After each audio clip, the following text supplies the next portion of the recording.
യാ റബ്ബ്, കേട്ടുകൊണ്ടിരിക്കുന്ന വാർത്തകൾ അത്രയും പേടിപ്പെടുത്തുന്നതാണ്.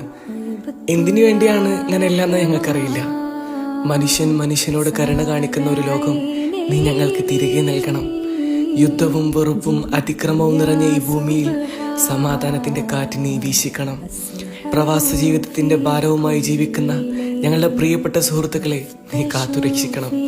ഭയം കൂടാതെ സുരക്ഷയോടെ അവർ ഉള്ളിടങ്ങളിലൊക്കെയും നിന്റെ സംരക്ഷണം ഉണ്ടാകണം. അവരുടെ കുടുംബങ്ങളുടെ കണ്ണുകളിൽ ആശ്വാസവും പ്രതീക്ഷയും നീ നിറയ്ക്കണം. ഈ കലാപങ്ങളിൽ ജീവൻ നഷ്ടപ്പെട്ട എല്ലാവരെയും, പ്രത്യേകിച്ച് നിരപരാധികളായി പോയ കുഞ്ഞുങ്ങളെയും നിന്റെ കരുണയിൽ ഉൾപ്പെടുത്തണമേ. അവരുടെ ആത്മാക്കൾക്ക് സമാധാനം നൽകണം. അവരെ നഷ്ടപ്പെട്ട ഹൃദയങ്ങൾക്ക് സഹനവും ശക്തിയും നീ നൽകണം. അല്ലാഹുവേ, മനുഷ്യന്റെ ജീവന് വിലയുള്ള ഒരു ലോകം വീണ്ടും പിറക്കാൻ നീ സഹായിക്കണം. കണ്ണുനീർ കുറയുന്ന പ്രാർത്ഥനകൾ പ്രതീക്ഷയായി മാറുന്ന ഒരു നാളേക്കായി നീ ഞങ്ങളെ എത്തിക്കണമേ. ആമീൻ യാ റബ്ബൽ ആലമീൻ.